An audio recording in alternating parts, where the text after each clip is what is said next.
My name is Robin. It was just another sweltering summer day, the kind where you feel the sun drilling into your back even through your shirt. I'd been on shift since 5 in the morning, 3 serious calls before noon, and I was looking forward to clocking out. Then, my damn car decided to throw a tantrum right on Highway 51. Hood up and cursing under my breath, I glanced around, hoping for a miracle or at least a tow truck. That's when he pulled over. I didn't know it then, but Jake was going to change my life. Need some help, he called out, sauntering over with a grin that could knock you off your feet.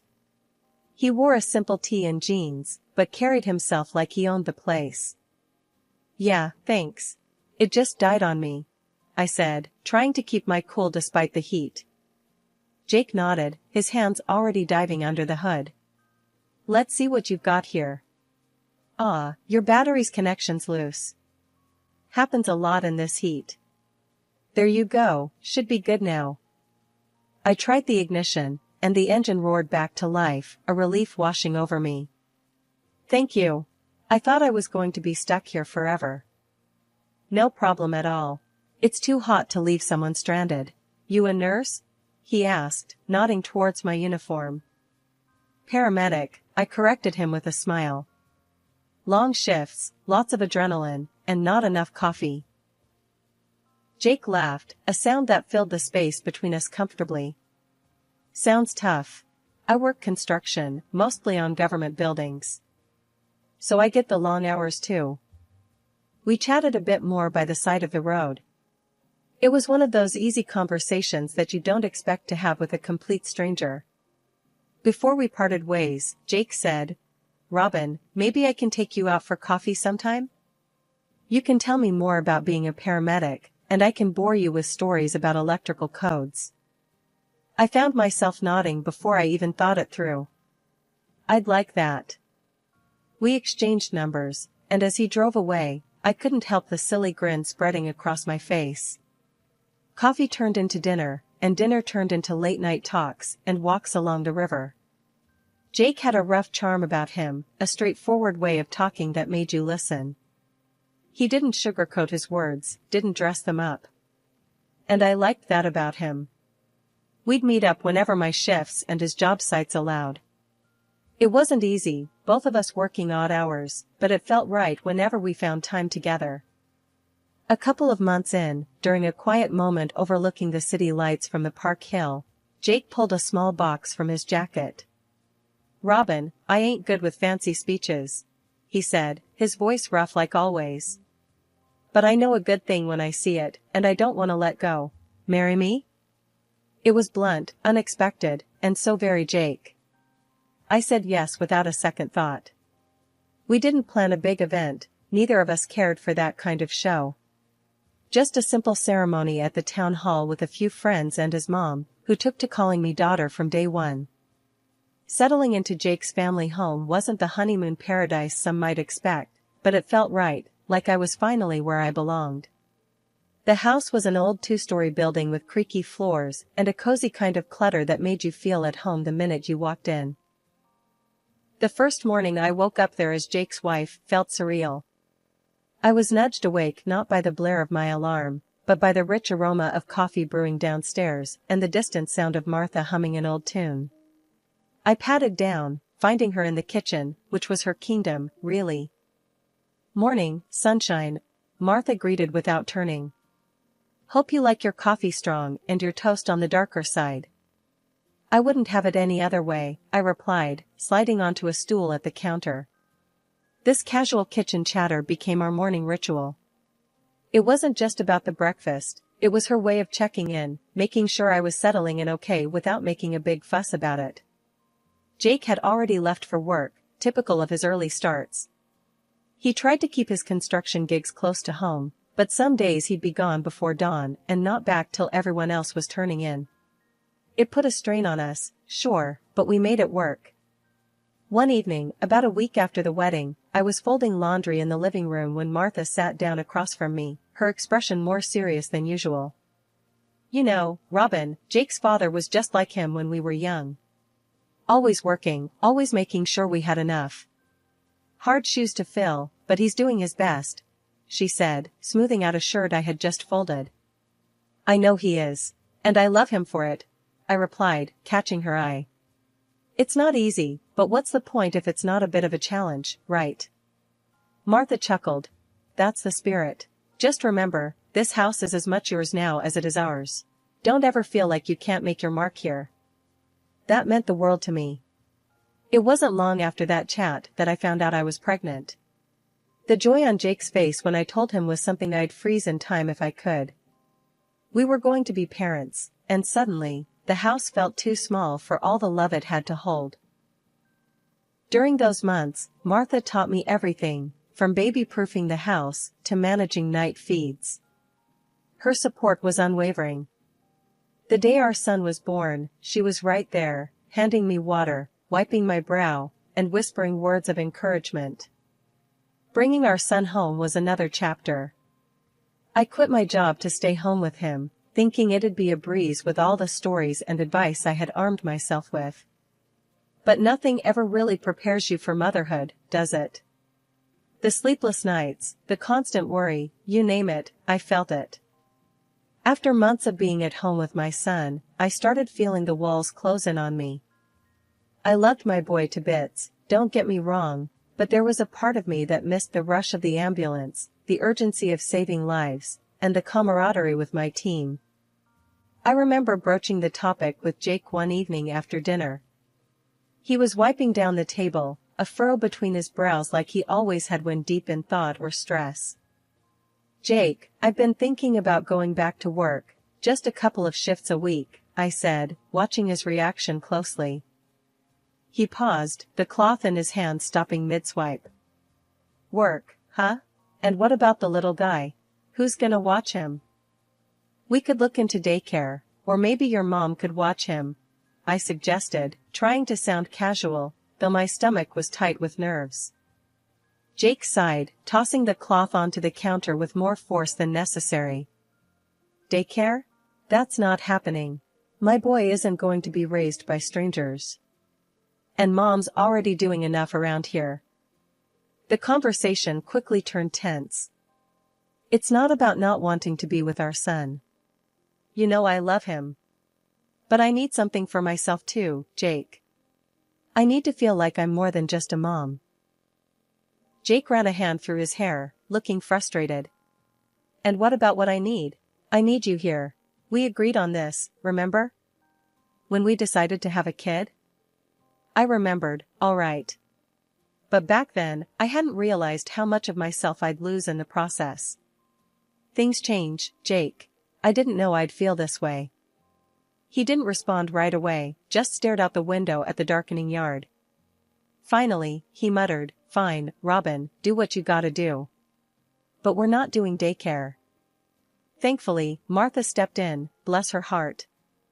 I'll watch him, she declared one morning, having overheard one of our discussions. You go back to work. It'll do you good. With that settled, I started back part-time. The first day pulling on my uniform again felt like slipping back into my old skin. But the balancing act was harder than I'd anticipated. Work was demanding, and home was equally taxing. Jake's job took him away often, and when he was home, he was increasingly critical. You're never here anymore, he'd say, or, why is the house always a mess? The comment stung, especially when I was stretching myself thin trying to keep everyone happy. One night, standing over the sink scrubbing at a stubborn pot, I finally snapped. I can't do everything, Jake. I'm working, taking care of our son, trying to keep up with the house. What do you want from me? We glared at each other, the air thick between us. Then, without another word, Jake grabbed his coat and left, the door slamming shut behind him. The sound echoed, much like the gap growing between us. One cold evening, after a particularly grueling day, I found Jake sitting at the kitchen table, papers strewn about, his face buried in his hands. He didn't hear me come in. Long day?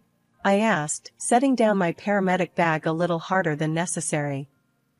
Jake looked up, his eyes tired and red. Yeah, the site's behind schedule, and the foreman's on my back about it.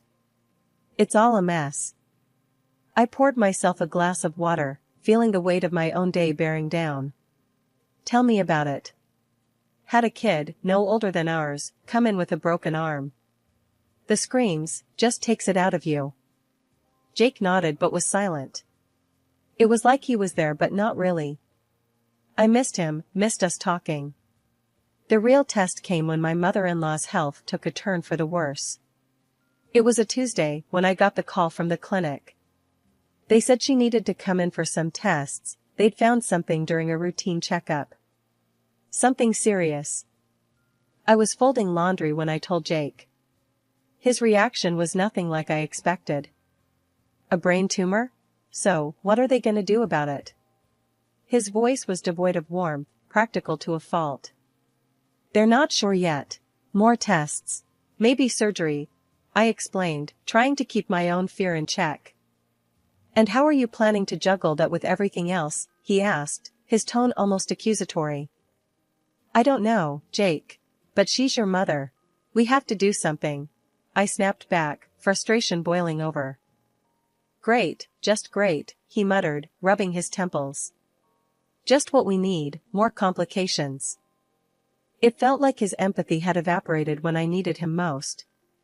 The following weeks were a blur of hospital visits, doctors' consultations, and trying to maintain some semblance of normalcy at home. Jake rarely came with me to see his mom. It was always, I've got to work, or I'm too tired tonight. One evening, after I'd spent several hours at the clinic, I came home to find Jake on the couch, watching TV. How's Mom? He asked without looking away from the screen. Not great. She might have to stay for observation, I said, dropping onto the couch beside him, exhausted. Jake sighed. Well, you're the medical expert, Robin. You handle it. His words felt like a slap. I am handling it, Jake. But she's your mother. Don't you think you should be a bit more involved? He turned then, his face hard and cold. Look, I've got enough on my plate. You wanted to go back to work, you deal with it. That night, we went to bed angry and distant. The gap between us grew each day, filled with unspoken resentments and exhaustion. I lay awake, listening to his steady breathing, wondering how we had gotten here, to this place where even compassion seemed too much to muster. The tumor was inoperable, and the decision to bring Martha home was filled with a mix of dread and determination. I knew it wasn't going to be easy, especially with everything else on my plate, but family is family. The house was filled with the constant, underlying scent of medicine that seemed to permeate everything. Jake seemed to shrink away more and more with each passing day.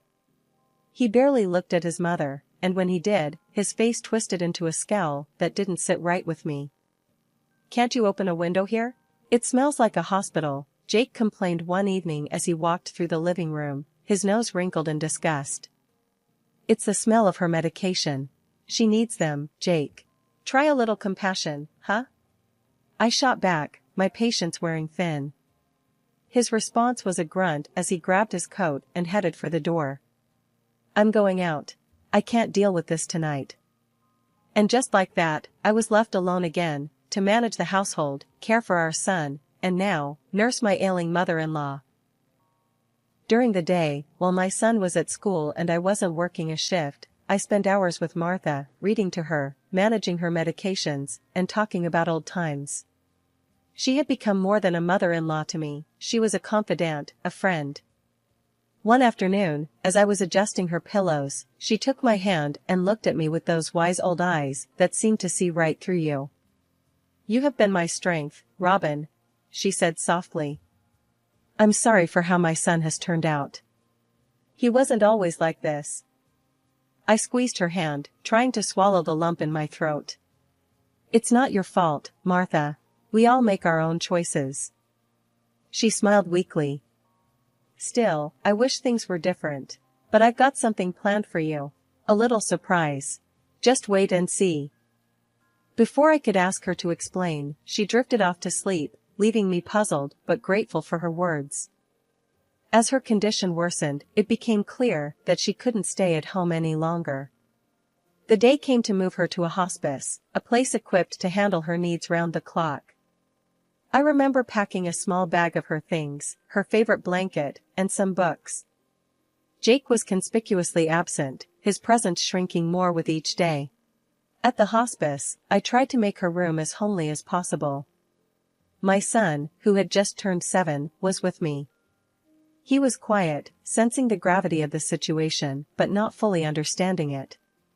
When Martha woke and saw us, her face lit up, a stark contrast to the sterile white of her room. She motioned for my son to come closer and handed him a brand new phone. "Here, my boy. A gift for you.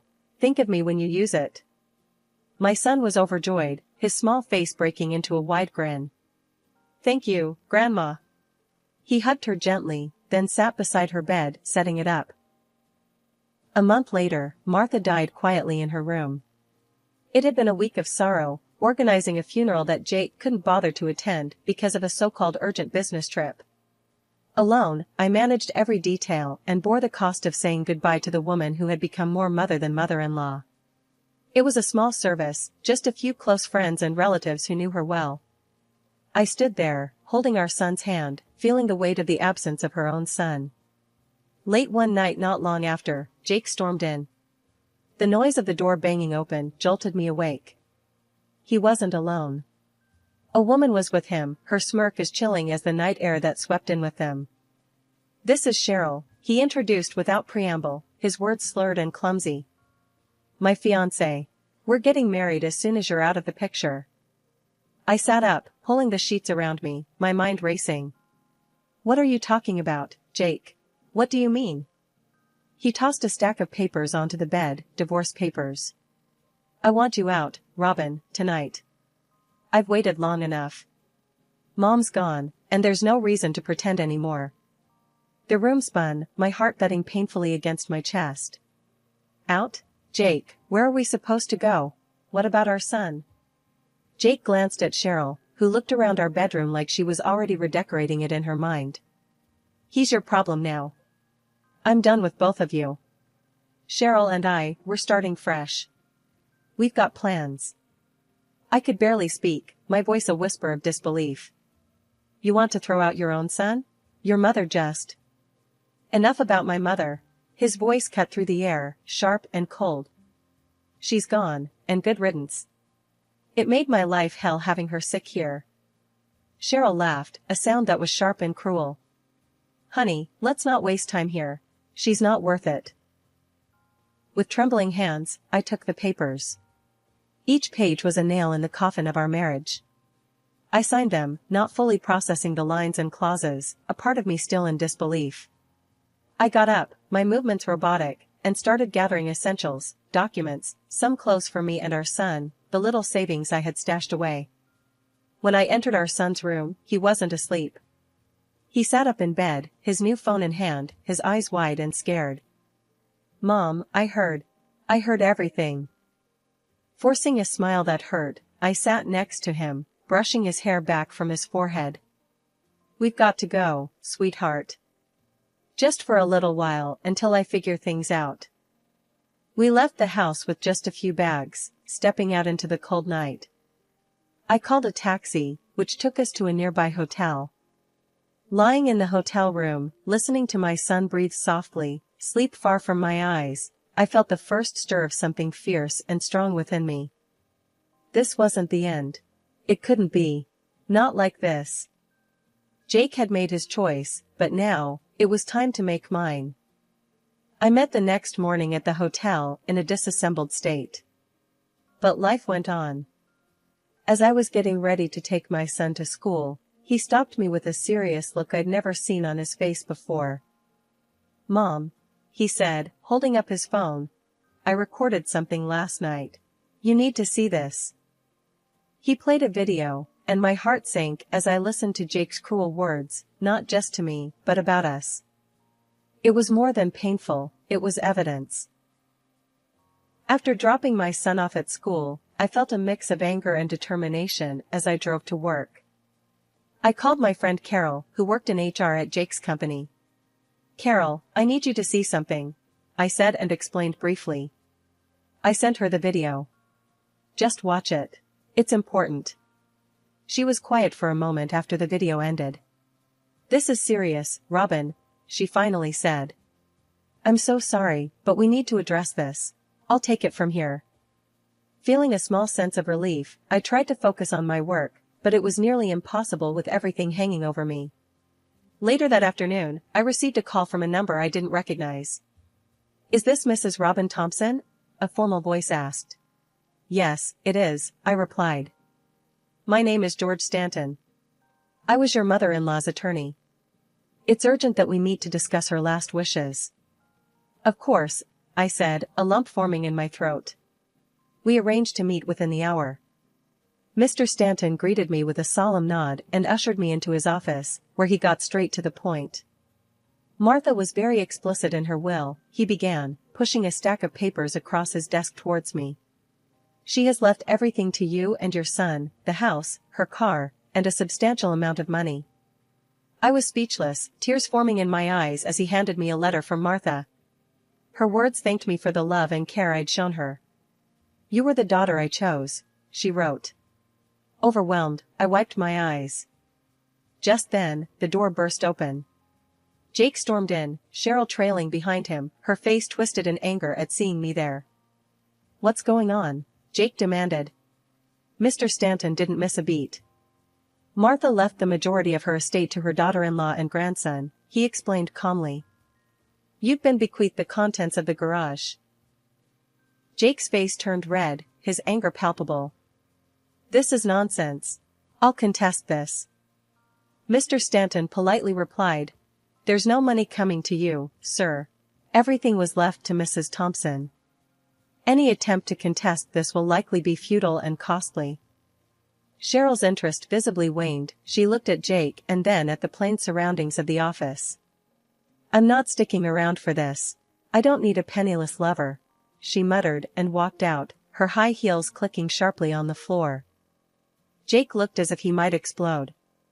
This isn't the end, he spat at me before turning and leaving, slamming the door behind him. As I left Mr. Stanton's office, the papers clutched in my hand felt like a shield.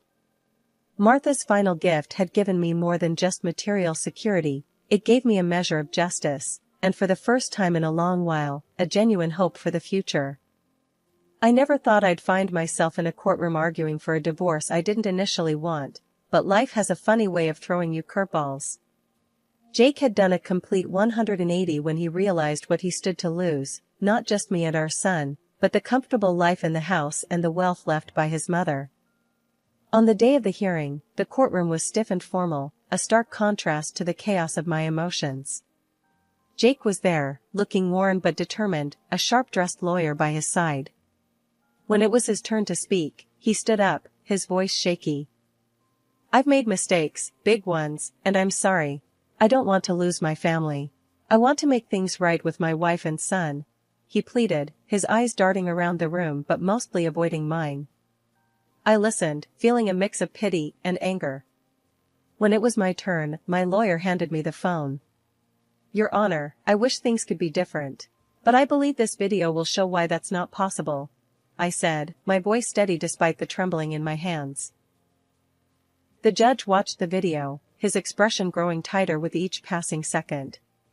When it ended, he looked over at Jake, his face hard with barely concealed contempt. This court sees no reason to deny the petition for divorce. It's clear that the relationship has suffered irreparably. In the weeks that followed, the fallout for Jake was worse than I expected. The video not only secured my divorce, but also rippled through his life like a shockwave. Carol, my friend from HR, had made sure the right people saw his behavior. Jake's company transferred him to another branch, a demotion in all but name, and slashed his salary. Cheryl, the assistant manager and the woman he'd left me for, was fired for her misconduct and fined heavily by the company. Life at home started to settle into a new normal. I went back to work as a paramedic, something that grounded me and gave me purpose beyond the courtroom and the drama. One evening, after a particularly tough shift, my son and I sat on the porch of our big, beautiful house, the house Martha left us. He was doing his homework, and I was sipping on a well-deserved cup of tea, watching the sunset. Mom, are you okay? He asked, looking up from his books with those thoughtful eyes so much like his grandmother's. I am, baby. Better than okay. I answered, smiling. We've got each other, and we've got a home. That's more than enough. He smiled, went back to his homework, and I turned my face back to the fading light. The evening was peaceful, the kind of peace that comes after a storm, when everything is washed clean, and the world looks fresh and bright.